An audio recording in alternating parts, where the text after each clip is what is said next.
xoş gördük, qardaşlar və bacılar. Luka müjdəsindən davam edirik.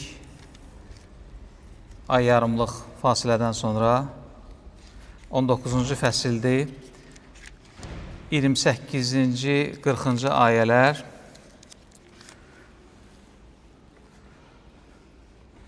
Və xahiş edəcəm, ayaq üstə dinləyək Rəbbin kəlamını. İsa bu sözləri deyib, qabaqda yeriyərək Yerusəlimə doğru qalxdı. Zeytun dağı adlanan dağın yamacındakı Betfaqa ilə Betaniyaya yaxınlaşarkən şagirdlərdən ikisini göndərərək dedi: qarşınızdakı kəndə gedin. Oraya girəndə hələ heç kəsin minmədiyi bağlanmış bir spa tapacaqsınız. Onu açıb buraya gətirin. Kim sizdən soruşsa, nə üçün spanı aparırsınız? Ona bu spa Rəbbə lazımdır deyərsiniz. Göndərilənlər gedib hər şeyin onun dediyi kimi olduğunu gördülər. Onlar spanı açanda onun sahibləri onlara dedi: bu spanı nə üçün açırsınız? Onlar cavab verdilər: bu spa Rəbbə lazımdır. Spanı İsa'nın yanına gətirdilər və öz paltarlarını spanın üstünə sərib, İsa'nı onun belinə mindirdilər. O irəli gedərkən insanlar öz paltarlarını yola döşəyirdi. İsa Zeytun dağının aşağı düşən yamacına yaxınlaşanda, çoxlu şagird gördükləri bütün möcüzələr üçün sevinib, uca səslə Allaha həmd etməyə başladı. Onlar deyirdilər: Rəbbin ismi ilə gələn padşaha alqış olsun.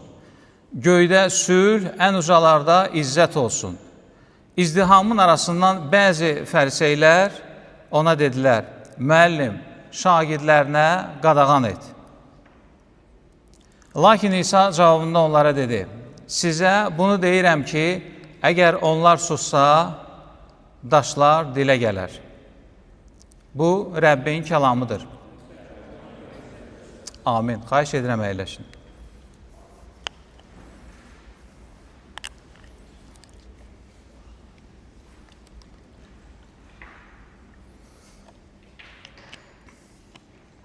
Bugün biz səcdə haqqında danışacağıq.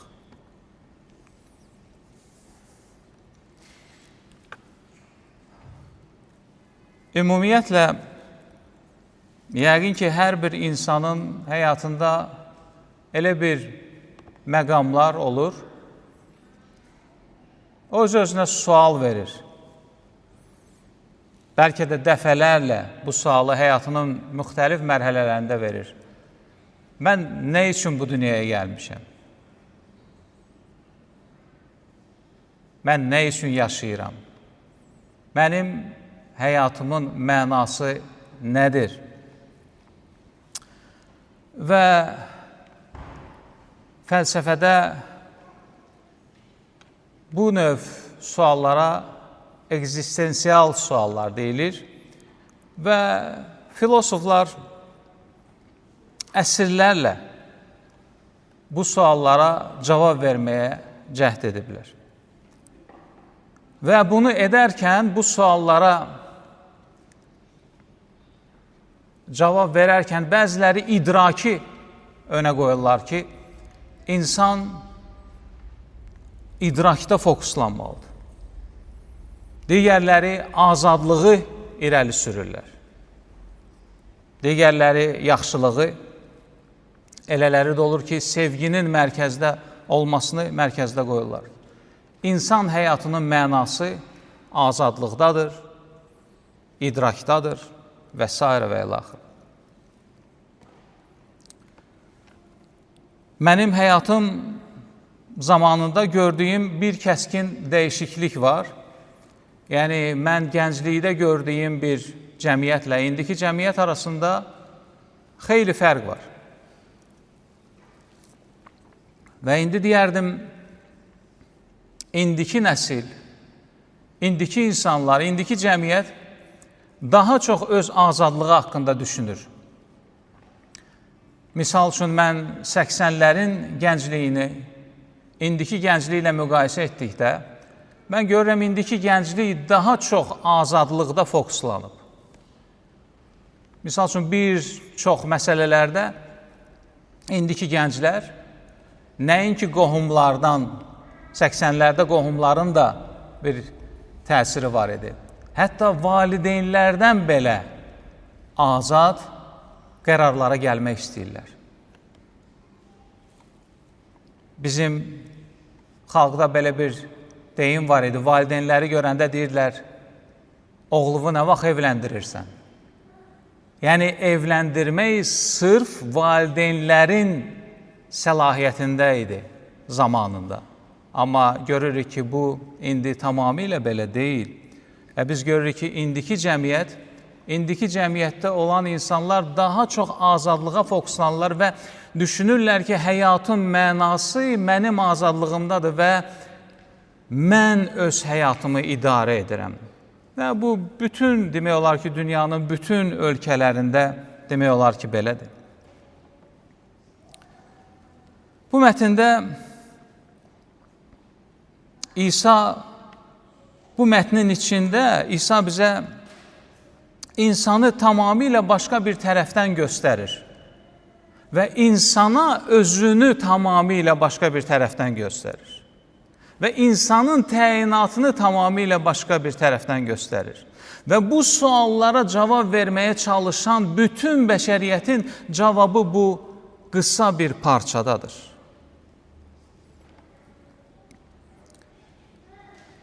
Bu parçanın sonluğunda İsa insanlar haqqında, insanlıq haqqında maraqlı bir məlumat verir.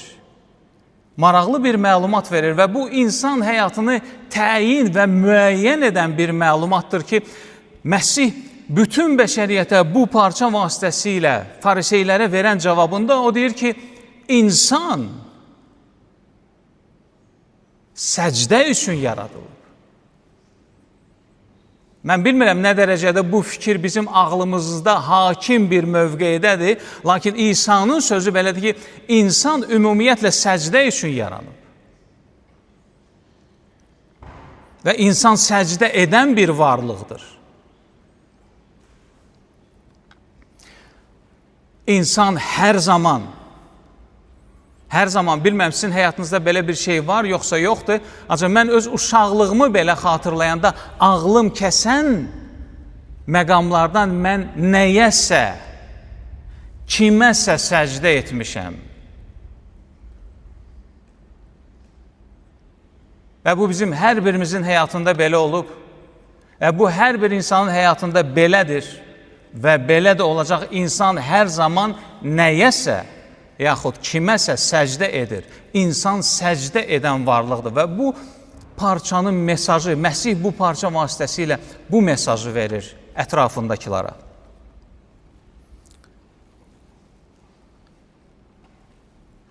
Və bir halda ki insan səcdə edəndir, yəqin ki, biz bunu qəbul edirik, öz həyatımıza da nəzər saldıqda. Bir halda ki, insan səcdə edəndir və səcdə edən bu varlığın özü özünə verməli olan ən vacib sual budur. Mən kimə və nəyə səcdə edirəm? Ey insan! Bu sualı özünə verməlisən, mən kimə və nəyə səcdə edirəm?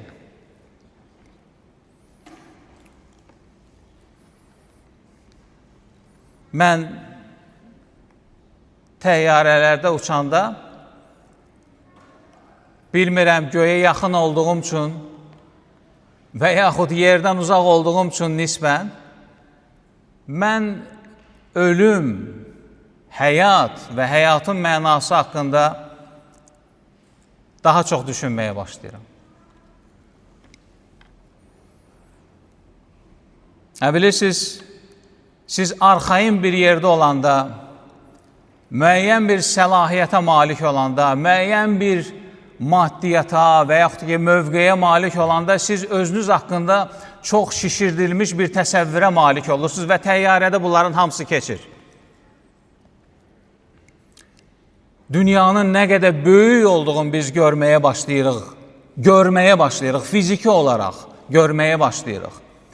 Biz elə bir yüksəkliyə qalxırıq ki, biz şəhərlərin kiçicik bir fotoya bənzər olur, biz şəhərlərin üzərindən keçəndə. Orada böyük binalar xırda bir şey kimi görsənir. İnsanlar ümumiyyətlə görsənmir və sən orada öz cılızdığın, öz kiçikliyin haqqında anlamağa başlayırsan və anlamağa başlayırsan ki, nə qədər sən fiziki qanunlardan asılısan, nə qədər müəyyən bir qanunların təsirini özündə hiss eləyirsən.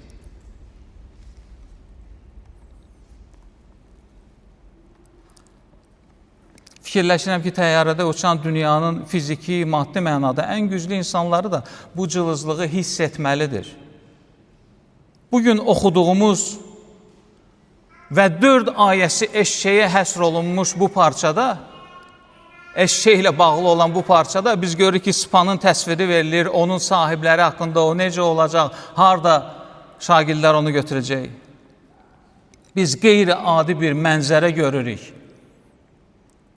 Əslində, Məsihin niyyəti bu mənzərəni bizə çatdırmaqdır. Bir qrup alqışlayır, çığırır, bir qrup üst paltarlarını çıxarıb yola sərirlər, palma budaqları ilə qarşılayırlar Yerusəlimə, ölümə gedən Məsihi. Sonda isə İsa qəribə bir fikir söyləyir. Çox qəribə bir fikir söyləyir, ətrafındakılar bunu eşidir. Onu alqışlayan insanları susturmağa cəhd edən bir kütləyə İsa belə bir cavab verir ki, onlar sussa, daşlar dilə gələr. Nə dərəcədə biz düşünürük bu haqda ki, insanlıq sussa, insanlıq Məsihə izzəti verməsə, daşlar dilə gələcək. Bu əslində mübaliğə deyil. Bu gözəl səslənmək üçün deyilən sözlər deyil. Və burada heç bir şişirtmə yoxdur. Bu reallıqdır. Bu reallıqdır. Bu reallıq haqqında sən və mən nə dərəcədə düşünürük ki, biz sussaq, daşlar Məsihi izzətləndirəcək. Biz sussaq, cansız daşlar Məsihi izzətləndirməyə başlayacaq. Və bu reallıqdır. Bütün gerçəklik, sağımıza, solumuza, yuxarı, aşağı nə varsa seyr etsək, bütün gerçəklik əslində Yaradanın izzəti üçün, Yaradana səcdə üçün mövcuddur. Məsihin dediyi budur. Əgər bu insanlar, mənə izzətləndirən bu insanlar sussalar, daşlar dilə gələcək, məni izzətləndirəcək və Məsih bununla bəşəriyyətə bir məlumat verir ki, Yaradanın izzəti üçün mövcuddur. Mövcud olan hər bir şey Yaradanın izzəti üçün mövcuddur və əgər hər bir şey Yaradanın izzəti üçün mövcuddursa, bəs mən hardayam? Bəs sən hardasan? Öz düşüncələrinlə, xəyalınla, arzularınla, əməllərinlə, söhbətlərinlə, dinləməyinlə və bütün bunların içində nə dərəcədə səcdə var? Bütün bu arzuların, xəyalların içində nə dərəcədə səcdə var? Mənim bu xəyallarımın, mənim bu əməllərimin, mənim bu həyatımın nə dərəcədə içində səcdə var? Çünki Məsih mesaj verir ki, bütün yaradılışın mövcudluğu Yaradanın izzəti üçündür. Məzmur 19-da biz bilirik ki, Rəbb məzmurlar vasitəsilə deyir ki, göylər Allahın əzəmətini bəyan edir. Göylər. Məsih burada daşlar deyir, məzmur deyir ki, göylər. Məzmur 148-də yazılıb ki, Rəbbə həmd edin, göylərdən Rəbbə həmd edin, yüksəkliklərdən ona həmd edin. Ey onun bütün mələkləri ona həmd edin. Ey onun bütün orduları ona həmd edin. Ey günəş, ey ay, ona həmd edin. Ey parlayan bütün ulduzlar, ona həmd edin. Ey göylərin ən uca qatları, ona həmd edin. Ey göy üzərindəki sular, ona həmd edin. Rəbbin isminə həmd etsinlər, çünki onun əmri ilə yaranıblar. Demək ki, yaradılışın təyinatı, bütün yaradılışın təyinatı, bütün mövcud olanların təyinatı səcdə etməkdir. Həmd etməkdir. Mən hardayam bu səcdənin içində, hardayam mən? Mənim səcdəm nədən ibarətdir? Romalılara məktubda belə bir söz deyir Rəbb bizə bu kəlam vasitəsilə. Yazılıb ki, hər şey onun vasitəsilə yaranıb. Hər şey onun vasitəsilə yaranıb. Hər şeyin içinə sən də daxilsən. Hər şeyin içinə mən də daxiləm. Hər şeyin içinə hər şey daxil. Hər şeyin içinə daxil olmayan heç bir şey yoxdur. Hər şeyin içində sən varsan. Hər şeyin içində sən varsan. Hər şeyin içində sən varsan. Və deyir, hər şey onun vasitəsilə yaradı. Və sən varsan və burada deyir ki, sən onun üçün var olmusan. Mən onun üçün var olmuşuq. Mövcud olan hər bir şey onun üçün var olub. Yaradılış özü üçün yaradılmayıb, yaradılış özü özünə və yaxud digər yaradılışa səcdə üçün yaradılmayıb, yaradılışın yeganə təyinatı. Onu yaradana səcdə etməkdir. Haradadır mənim səcdəm? Hansı səviyyədədir mənim səcdəm? Nədən ibarətdir mənim səcdəm? Hər şey onun vasitəsilə və onun üçün var oldu. Məsih deyəndə ki, onlar sussa daşlar dilə gələcək, o deyir ki, daşlar da mənim üçün yaradılıb. Daşları da özüm üçün yaratmışam. Öz izzətim üçün, özümə səcdə üçün yaratmışam. Deməli, belə çıxır ki, səcdənin özü dinə heç bir aidiyyatı yoxdur. Heç bir dinə aidiyyatı yoxdur. Səcdə öncədən var. Dinlər yaranmadan var. Çünki yaradılış yaradılanda o səcdə üçün yaradılmışdı. Çünki dünya yaradılanda deyir, ey günəş, ey ay, ona səcdə edin. Günəşin, ayın yaranmasının səbəbi bizə işıq saçması deyil, ilk növbədə ona izzət verməsi üçün yaranır. Bəs mən günahkar varlıq, səhər tezdən ağzından iyi gələn varlıq, yəni mən özüm üçün, öz izzətim üçün, öz şərəfim üçün yaradıldım.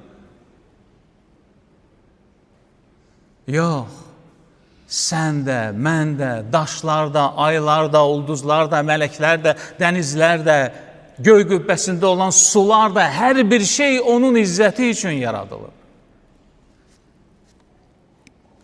Deməli, səcdə dini ayin deyil, səcdə yaradılışın təyinatıdır. Və baxın, biz bəzən müəyyən bir insanlara baxdıqda, müəyyən bir varlıqlara baxdıqda və biz deyirik ki, bax, onların həyatı nə dərəcədə mənasızdır. Biz bəzən deyirik, kimin üçünsə və yaxud da ki, hansı bir yaradılışa baxdıqda deyirik, onun nə mənasız həyatı var. Və bizim həyatımızın mənası ona səcdə etməkdədir. Və əgər biz bu səcdədən qaçırıqsa, biz bu səcdədən yayınırıqsa, biz bu səcdəyə özümüzü və yaxud ailəmizi, işimizi otuzdururuqsa, demək ki, bizim həyatımız mənasız olur. Səcdə yaradılışın təyinatıdır, yaradılışın mənasıdır.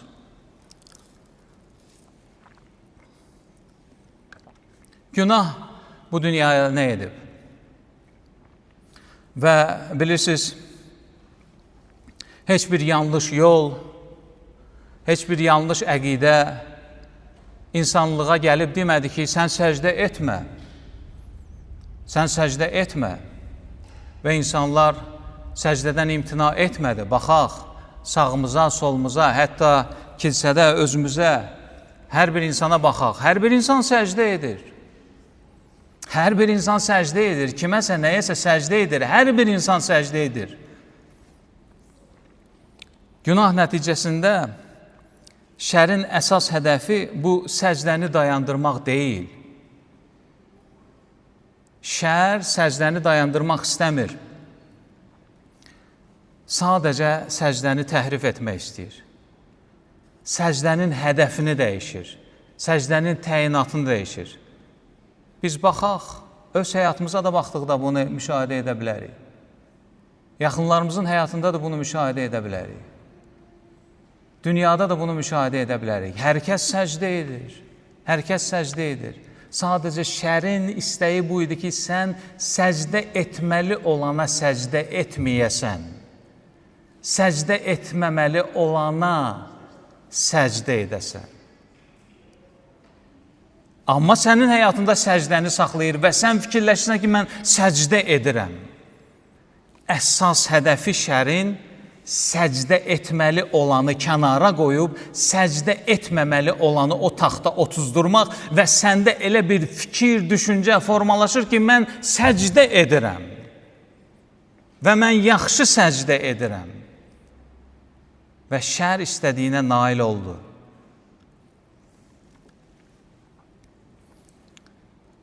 Yaradandan səcdəni, səcdə hədəfini çəkir, şər və yaradılışa yönəldir. Yaradandan yaradılışa yönəldir. Bu səbəbdən də dünya yalan səcdəgahlarla doludur. Qapını açıb bayıra çıxsaq, biz müxtəlif səcdəgahlar görəcəyik. Yolda gedən səcdəgahları da görəcəyik. Kimsə özünə, öz gözəlliyinə səcdə edir. Kimsə xarici görünüşünə səcdə edir. Kimsə maddiyata və s. və ilaxıra səcdə edir. Və bu dünya yalan səcdəgahlarla doludur. Romalılara məktubda Rəbb bizə deyir ki, insanlar fani olmayan Allahın izzətini, yəni ki, fani olmayan Allaha səcdəni fani olan bütlərlə əvəz etdilər. Fani olan bütlərlə əvəz etdilər. Yəni nədir? Səcdə qaldı. Səcdəgah dəyişildi. Əvəz etdilər. Diqqət edək.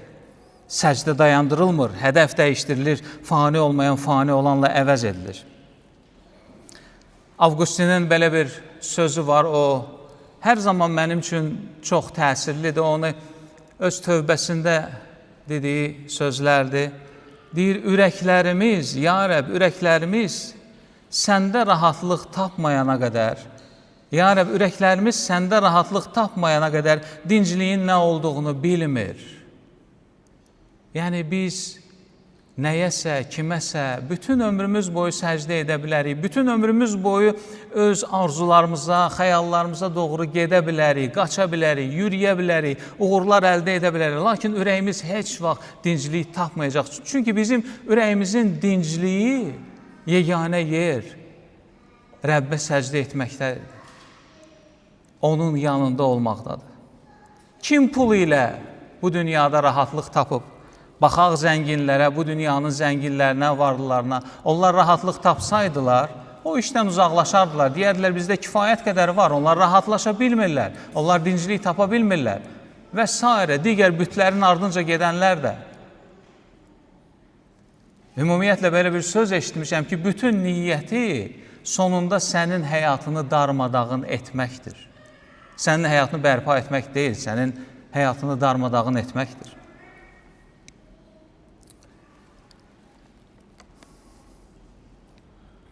Və biz müstəqillik haqqında danışdıq ki, bəzən insanlar müstəqil olmaq istəyirlər. Baxaq, ər-arvaddan, arvad-ərdən müstəqil olmaq istəyir.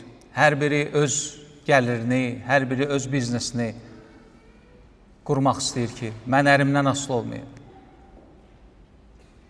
Evladlar, valideynlər azad olmaq istəyir və s. və ilaxırı. İşçi müdüründən azad olmaq istəyir, kənarda nəsə bir gəlir yeri və yaxud elə bir gəlir əldə etmək ki, mən müdürümün manipulyasiyalarından azad olum. Hər kəs azad olmaq istəyir. Zəif dövlət, güclü dövlətdən azad olmaq istəyir. Hər kəs azad olmaq istəyir. Və insanlar da azad olmaq istəyir. Və özümüzə sual verək ki, insan necə müstəqil ola bilər? İnsan necə azad ola bilər? Ətrafımızdakı insanlara baxaq. Hər kəs nə üçünsə, kimin üçünsə yaşayır. Hər kəs nə üçünsə, hər kəs kimin üçünsə yaşayır. Burada oturan hər bir insan kimin üçünsə, nə üçünsə yaşayır və ətrafımıza baxaq, yaxınlarımıza baxaq. Hər kəs kimin üçünsə, nə üçünsə yaşayır. Bu şey pul da ola bilər, bu şey ailə də ola bilər, adının hörməti, izzəti də ola bilər. Hərə bir şeyə, hər kəsə səcdə edir. Səhv etmirəmsə, Arsis Prolun sözüdür. Bir dəfə ateistlərə müraciət edərək demişdi ki, hətta ateistlər belə səcdə edir. Hətta ateistlər belə səcdə edir. Onların da səcdə etdiyi müəyyən bir büt var. Nədir? İndi özümüzə sual verək. Qardaşlar və bacılar, özümüzə sual verək. Nədir? Kimdir mənim ürəyimi səcdəyə gətirən? Biz bugün gəlmişik bura. Nə üçün gəlmişik? Nə üçün gəlmişik? Mən nə üçün gəlmişəm? Aylıq bu kilsə tərəfindən dəstək olduğuma görə, müəyyən bir maddiyyat aldığıma görə gəlmişəm. Və bununla mən özümü saxlayıram, ailəmi saxlayıram. Bəlkə ona görə gəlmişəm. Sən nəyə görə gəlmişsən? Bəlkə hansısa fikrin var, hansısa alış-verişin var. Və düşünürsən ki, yarın mən gələrəm, bugün sənə səcdə edərəm, sabah sən mənə 30, 60, 100 qatını verərsən. Buna mı görə gəlmişsən?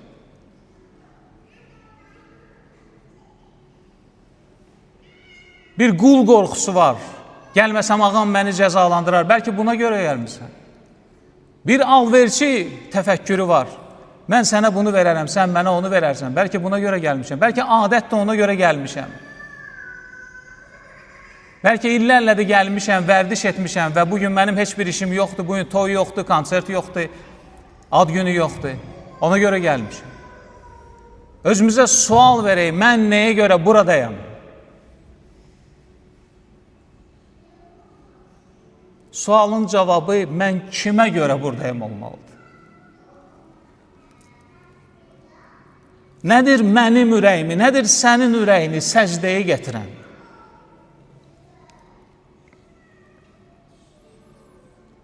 Bu parçada Məsih Yerusəlimə gedir. Onun bu gedişi 9-cu fəsildə başlayıb, burada 19-cu fəsildə Yerusəlimin girişindədir.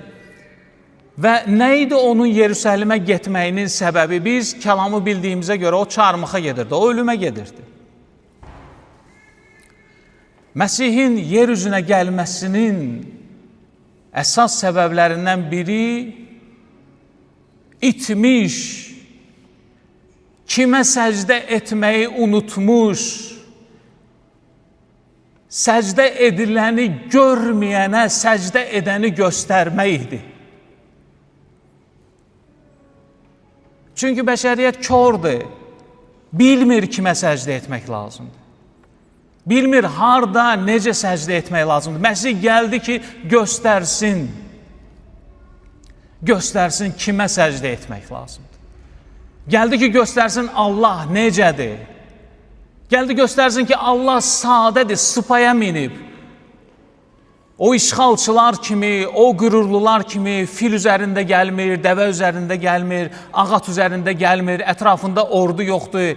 O gəldi Allahı göstərsin. Bilirsiniz, Allah o dərəcədə güclüdür ki, onda gücünü göstərmək lazım deyil. Allah o qədər gözəldir ki, Məsih kimi birisinin bədənində, görkəmli olmayan bədəndə, görkəmli olmayan bir simada gəldi. Yeşaya Peyğəmbərin kitabında yazılıb ki, yox idi, onun nə görkəmi var idi,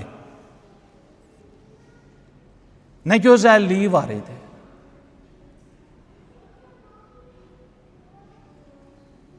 O insan şəklində gəldi və Yerusəlimə xilas etməyə istədiyi insanlar üçün ətrafında ordu ilə gəlmədi, sıpaya mindi.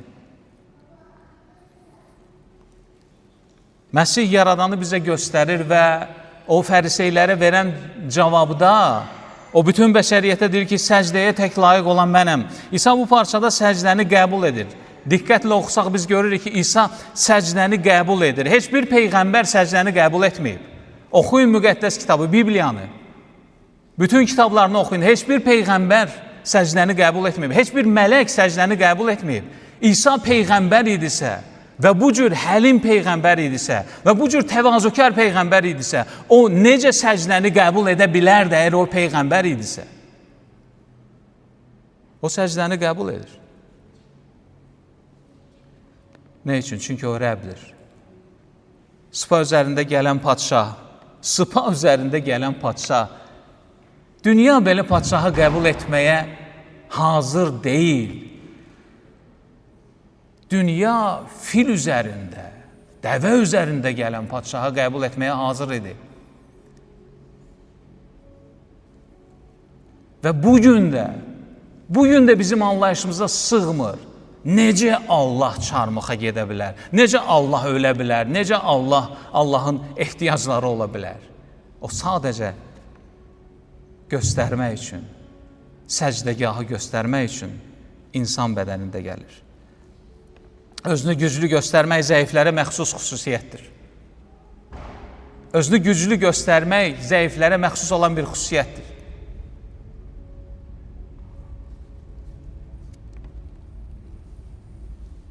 O, neçə gündən sonra çarmıxa çəkiləcəkdir.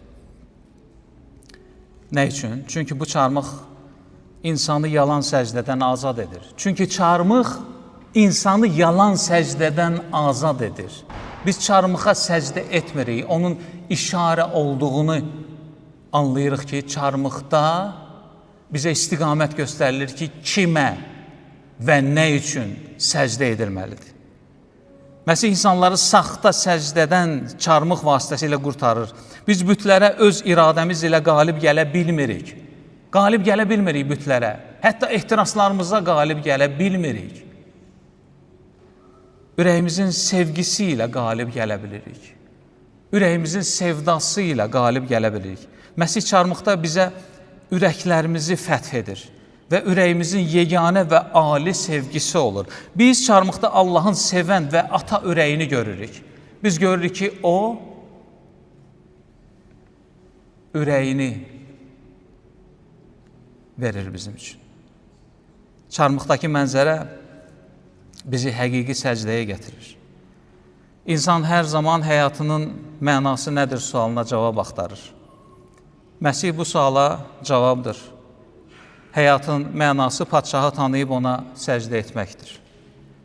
Mənim təyinatım, mənim həyatımın mənası Məsihi tanıyıb ona ruhda və həqiqətdə səcdə etməkdir. Mənim təyinatım, mənim həyatımın mənası Məsihi tanıyıb ona ruhda və həqiqətdə səcdə etməkdir. Ata Allahın əzəli niyyətinə görə müqəddəs ruhun qüdrəti ilə yer üzünə insanları həqiqi səcdəyə gətirmək üçün gələn Rəbbimiz və padşahımız İsa Məsihə indidən və əbədiyyən şan, şərəf və izzət olsun. Amin. Yəni, minnətdarıq sənə sözünə görə, minnətdarıq diri, canlı sözünə görə ki, bu söz vasitəsilə sən bizi bəsləyirsən. Bu söz vasitəsilə sən bizi qidalandırırsan, bu söz vasitəsilə sən bizi saxlayırsan. Minnətdarıq ki, bugünkü sözün vasitəsilə sən bizə bir daha nə üçün yaranmağımızı göstərdin. Bizim təyinatımızı göstərdin və bizim həyatımızın mənasını bir daha bizə xatırlatdın.